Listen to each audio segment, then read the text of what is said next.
Welcome to this episode of IIMCreate, the IIM Calcutta Center for Entrepreneurship and Innovation webinar series that features successful IIM Calcutta alum in the domain of entrepreneurship. I am Professor Balram Avitatur and I coordinate the center.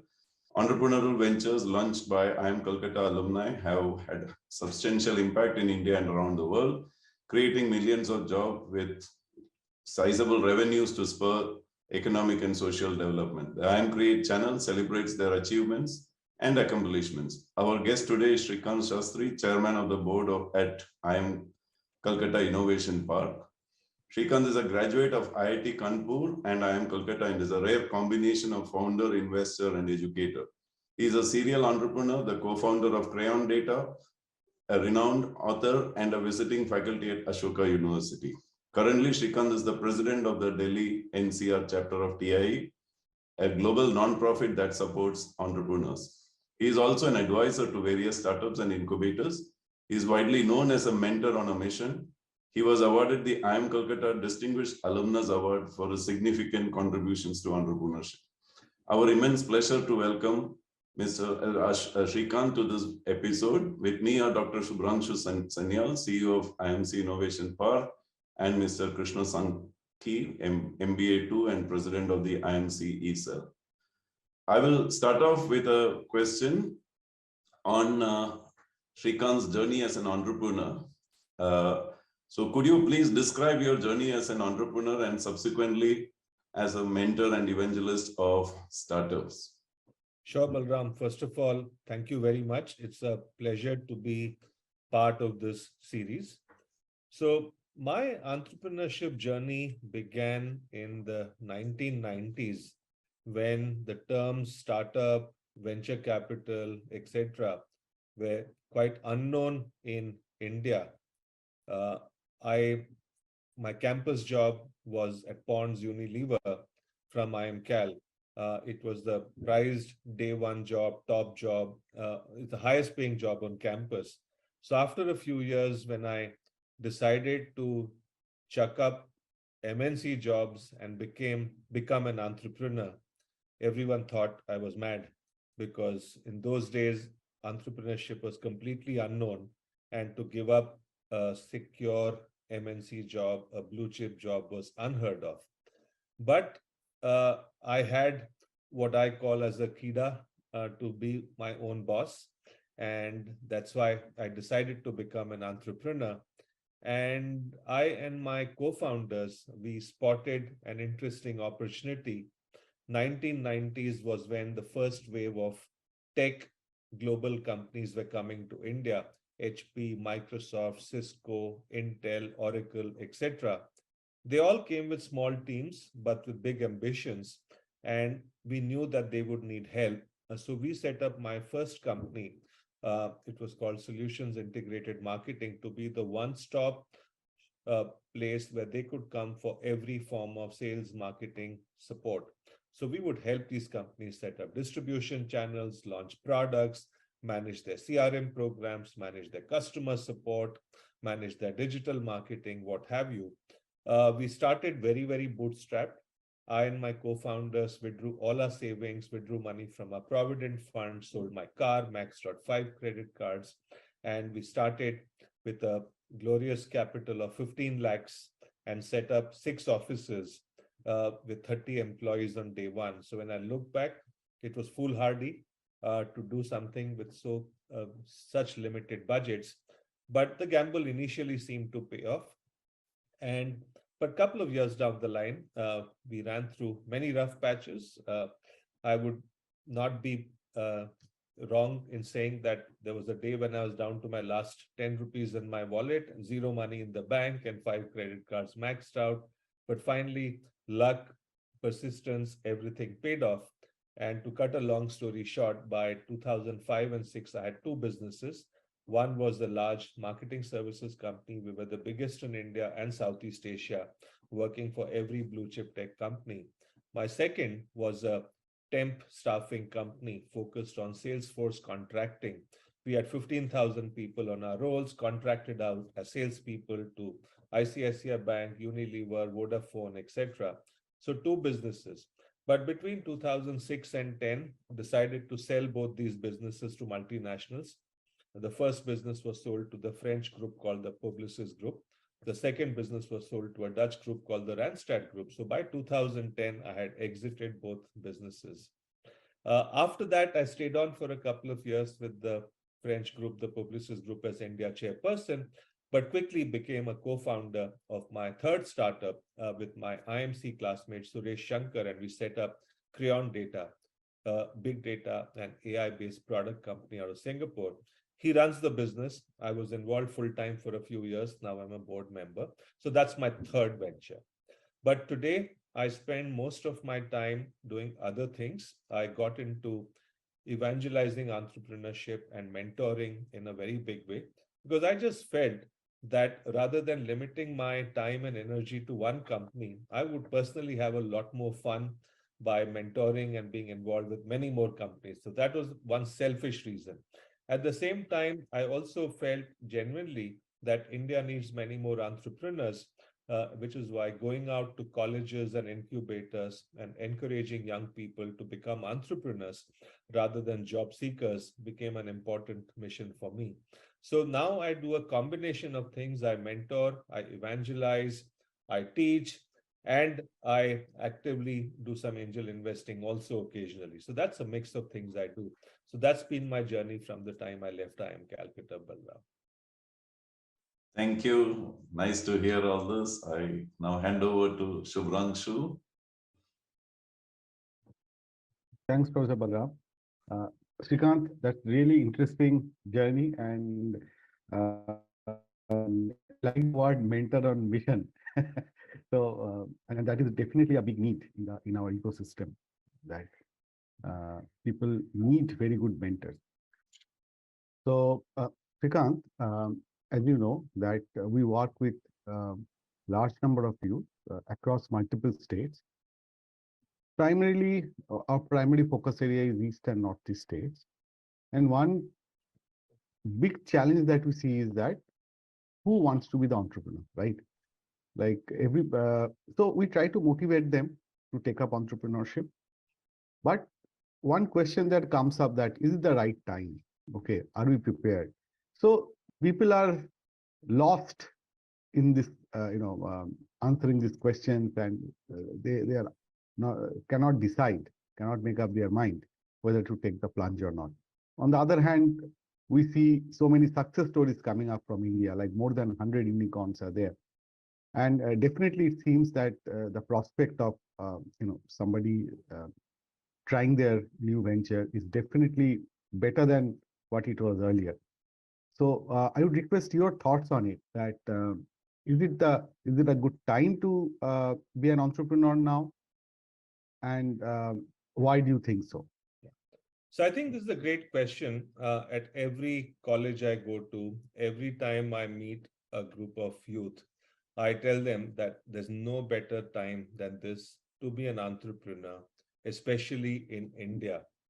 Now, why do I say that? Clearly, we are the world's third largest startup ecosystem, and which means that there is so much of momentum, so much of support for entrepreneurship. Now, if you look at, I'm going to give you three reasons why I think this is a great time to be an entrepreneur. It's a combination of three things. One, there are excellent role models for the youth. Second, technology makes it possible for anyone, even in a small town, to become an entrepreneur. Third is plenty of capital available. So role models, technology, and capital. Now you take all of this, each of these separately. When I say role models, what do I mean? We've now had, I would say, 25 to 30 years of track record in India of great entrepreneurs having emerged. The first wave was IT services companies, the Infosys founders, the HCL founders, etc. The next wave came the BPO founders. The third wave was the early internet founders like Sanjeev Bikhchandani, Deep Kalra, Make My Trip, Naukri.com, etc. More recent years, you have role models from Flipkart, Ola, Zomato, Swiggy, etc. So there's no shortage of role models. People who have shown that it's possible to build a large business in India, be successful, create wealth. So plenty of role models. That's reason number one. Reason number two is technology.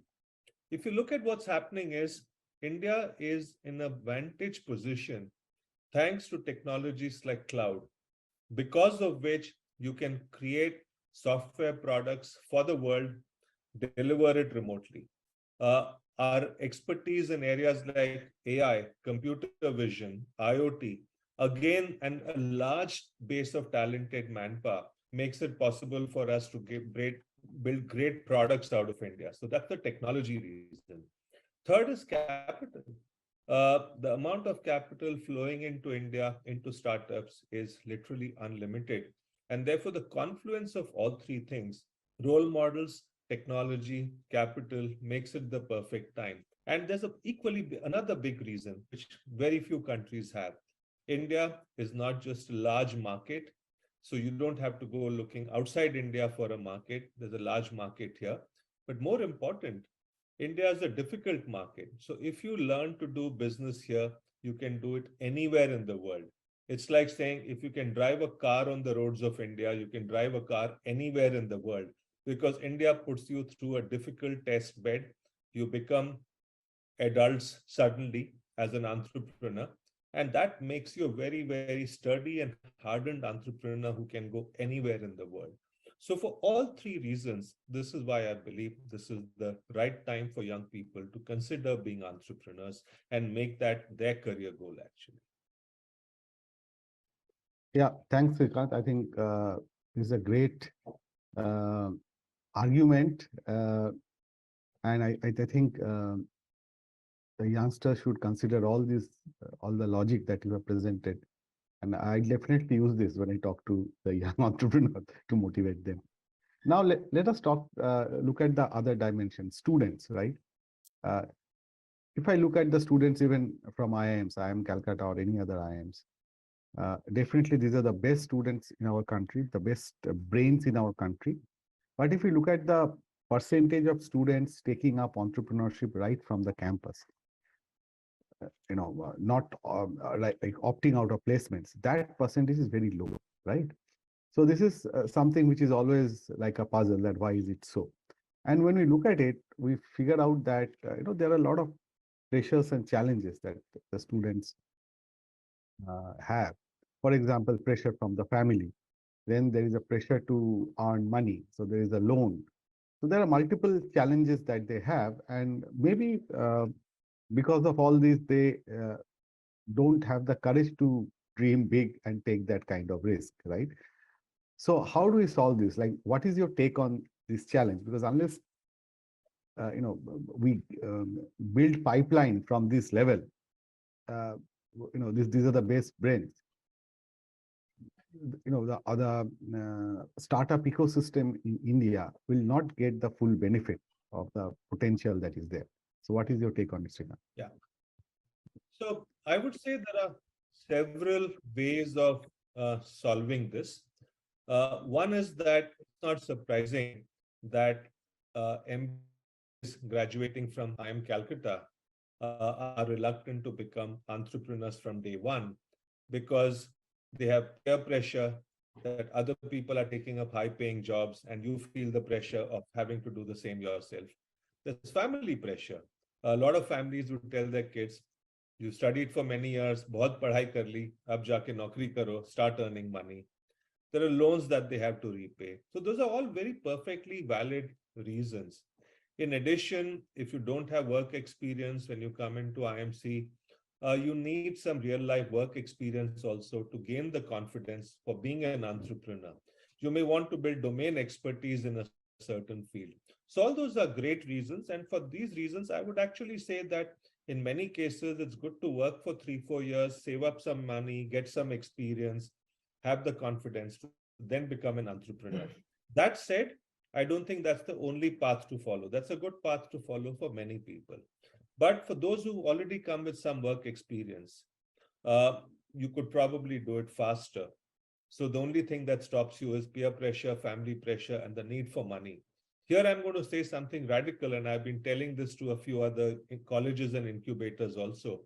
Institutes like IMC and placement offices need to come up with a few policy changes. One is to say offer deferred placement.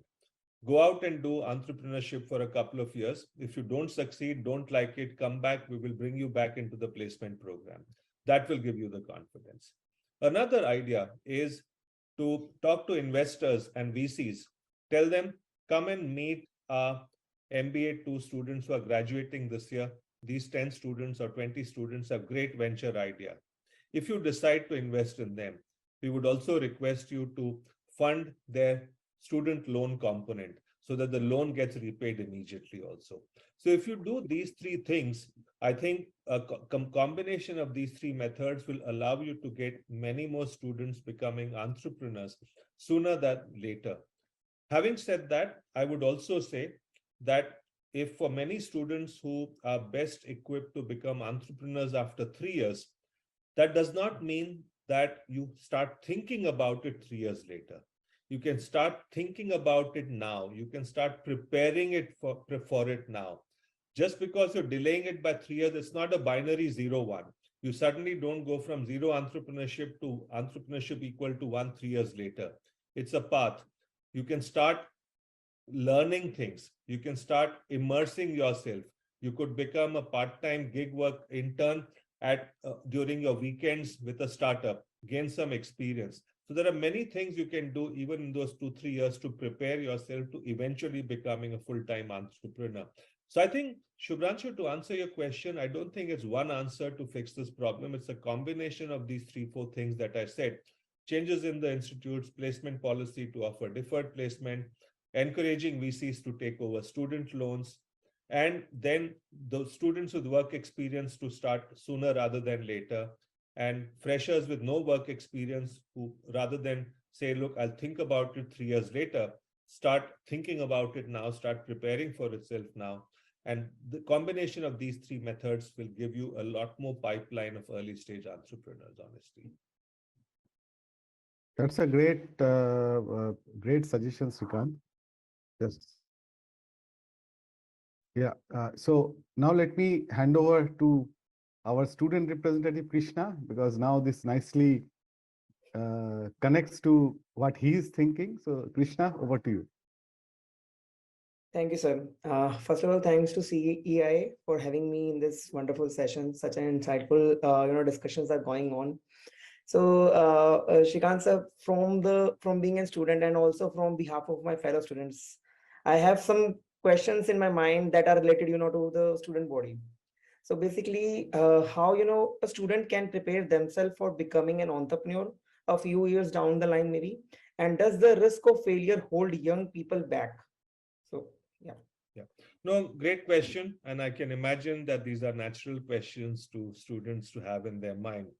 So how do you start preparing for entrepreneurship now, even if you actually become an entrepreneur 3 years later, 4 years later? I would say make the next few years count. Don't just get into a job and then forget about entrepreneurship. Use those 3-4 years to prepare. And I use a framework called the SLIM framework, SLIM, to talk to you about how to prepare and make those few years matter. S stands for shortlist, L stands for learn, I stands for immerse, and M stands for money. Let me try and explain. When I say S for shortlist, what it means is that students should start thinking about what areas they would like to be an entrepreneur in. What are the problems they want to solve? What are they passionate about in terms of picking up as a problem to solve when they create a venture? So at least shortlist the 2-3 areas or ideas that you want to work on. That's the first part. That doesn't have to wait for 3 years. Once you shortlist, the I or the immerse comes in. Figure out a way to immerse, the L comes in, L for learn. Learn is that if you decide that I want to become a health tech entrepreneur 3 years later, start reading up. Attend online conferences and events, try and talk to experts to figure out what are the problems waiting to be solved. Build your domain knowledge. That should happen in these 3 years. So that's the L part. I is immerse. Figure out a way to immerse yourself beyond just learning. Can you do short gig assignments when you take your annual paid leave? Can you take a gig or internship role at a startup in the healthcare sector if that's a sector you're interested in? Can you do some freelance work over your weekends or outside office hours, for example? So you can immerse yourself in a sector so that brings you as close as possible to the area you eventually want to work in. And the M part is money. Figure out how much money you need to save or put together so that 3-4 years later, when you become an entrepreneur, you not only have put aside some money for your personal expenses, but you also have a small pool of capital to do your initial MVP, prototypes, etc., before you can actually go out and try and raise funding from other sources. So the M part is the money part. So that's why the best way to prepare is SLIM, shortlist, learn, immerse, and the money part. Talking about failure, well, entrepreneurship is difficult, but not impossible. But yes, failures are there in entrepreneurship. But if a lot of people fail, you don't have to be one of them. If you can anticipate the failure points and prepare for it. One of my favorite stories about anticipating and preparing for failure is from the field of sports. If you take swimming, one of the most famous Olympians of all time was Michael Phelps. Uh, he has won 28 Olympic medals, 22 or 23 of them are gold medals. There was this event in 2008 Beijing Olympics where he eventually won 8 gold medals. Here's what happened. The first 3 golds he won. The fourth event was a 200-meter butterfly stroke. He dived into the pool and he realized that his swimming goggles were getting flooded with water. He couldn't see. Did he get paralyzed because this impending failure was upon him? No. He simply closed his eyes and started counting the strokes from one end of the pool to the other. He switched automatically to that mode. And even by doing that, he won a gold medal in that particular event. Did this happen by chance? No. The previous 4 years, when he was preparing for Beijing Olympics, he had anticipated every failure point, what could go wrong. And he had worked out a solution in his mind for that. And that's why when the actual crisis came, he did not paralyze. He did not get paralyzed. He switched to a mode where he had a solution in place. So entrepreneurs need to do that kind of micro thinking. Look at everything that can go wrong. Think of every small thing that could be a crisis.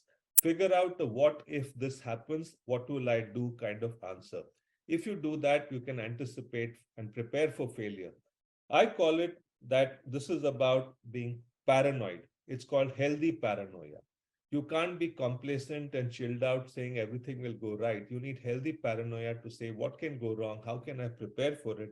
And that's the way to minimize your own chances of failure. Finally, I would say that failure should be worn as a badge of honor. Now, in a big country like US, which is the world's leading center for entrepreneurship, people are proud of their failures because they see that as a stepping stone for success. You learn something from your failure. Unfortunately, in India, as a society, failure has been treated as a stigma. And people say, "Arey, wo to fail ho gaya karke." But failure is a path to learn. It's a stepping stone to success. But I think things are changing. I personally know of 2 startups that have mentored over the last 4-5 years who failed, but they picked themselves up, went on to use those learnings to do something better the next time, and they're succeeding the second time. So I would say that we have to, so one of the mistakes we make at events or at incubators or even in courses is that we tell students how to build a product, how to do pricing, how to sell a product, but we don't tell them how to cope with failure. We don't tell them failure is something to be proud of. I think those softer aspects also need a lot of coaching. If we do that, I think you'll solve this problem, Krishna. Great. Thank you, sir, for such an insightful, journey, and the approach which you tell the slim. I would definitely use it in my journey as well. Now, coming towards the second question, what are some of the big decisions aspiring entrepreneur need to take? Yeah, so quite a few big decisions, and I think one of the things that happens is some of these decisions are easy and natural to take. You see what others are doing and take similar decisions. or you ask your peer group and take those decisions. But the danger there is when you ask others, when you observe your peer group, it becomes a herd mentality. Therefore, it's important that the key decisions are listed down in advance and you have your own point of view, which is unique to your personality. The first big decision is to do or not to do. Should you or should you not be an entrepreneur? That's the first big decision to take. Not everyone is cut out to be an entrepreneur because the world of entrepreneurship is risky. It has a lot of ambiguity. Everything is unstructured. Everything is hazy. People who are comfortable with these kind of things, they can consider being an entrepreneur.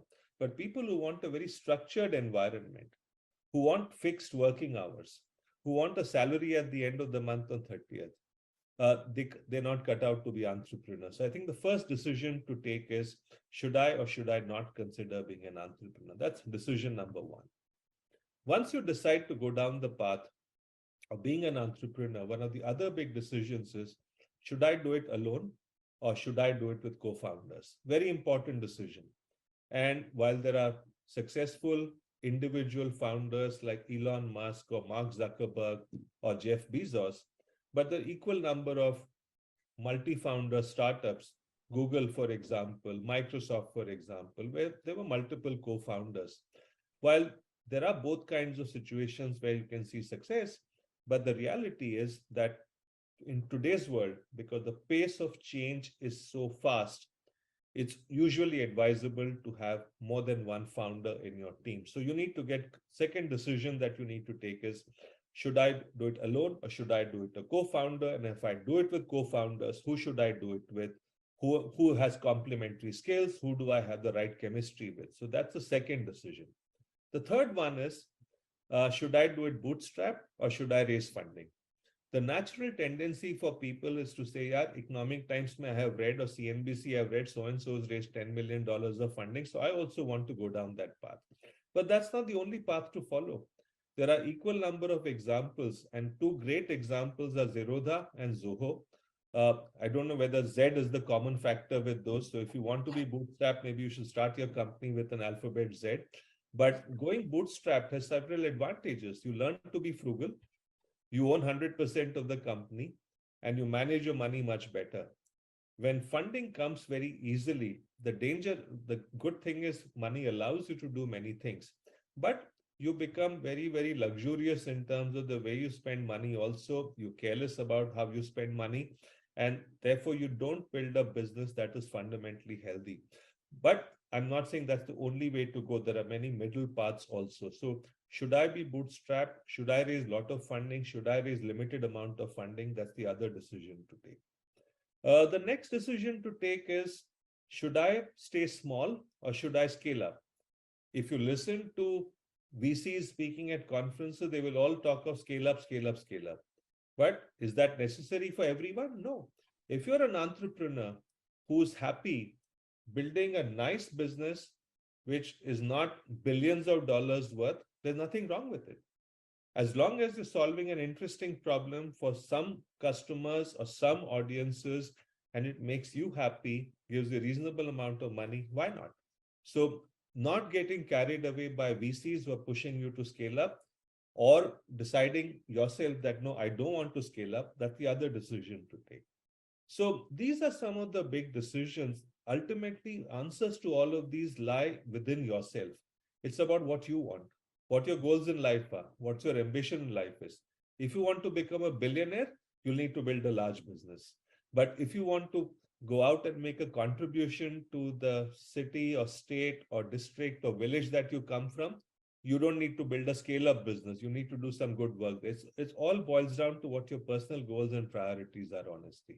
And for answers to most of these decision points will emerge from what your heart and brain tells you about what you'd like to do, actually. Great, thank you, sir. Now coming towards, IIM Calcutta. So what sort of, memories you can share with us at IIM Calcutta, your life at IIM Calcutta, the teachers who inspired you, and about the friendships that you acquired in IMC? There's an interesting trend I have seen about memories of IIM Calcutta. The first 5-6 years after you leave campus, your memories are fresh. You're meeting your batchmates regularly. Memories are very fresh.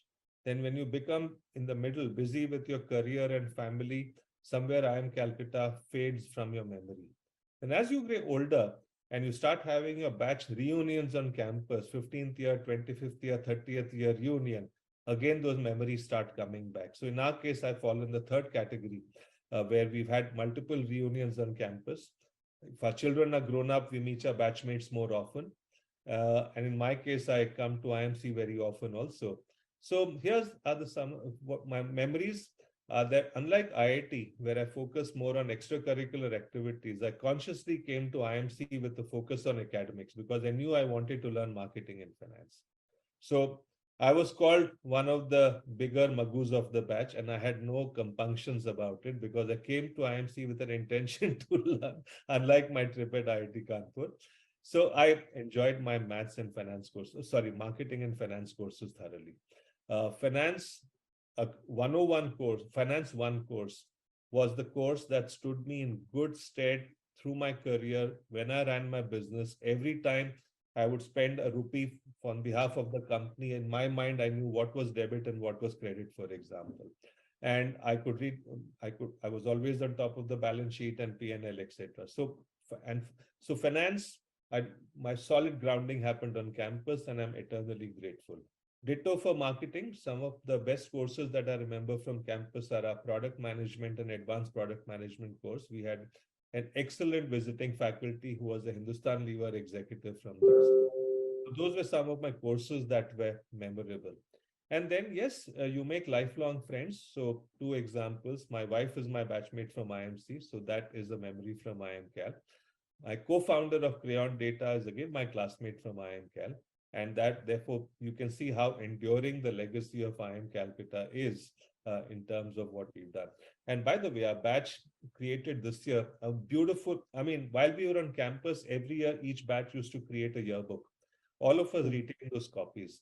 But our batch created a glossy coffee table color book this year, which is again full, for each student, each batchmate, there is a page where it shows what you did and looked like on campus, and it shows what you look like and do what you're now. It's a beautiful journey that you see there, actually. So many memories, Krishna. Amazing. Great, sir.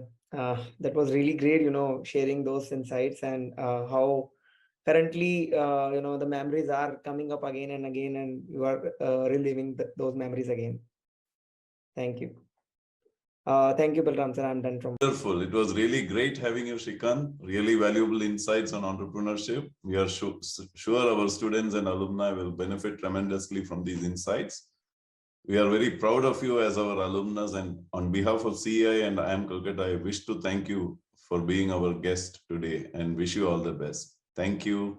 Thank you very much. It's a pleasure talking to all of you today, spanning 3 generations? I don't know.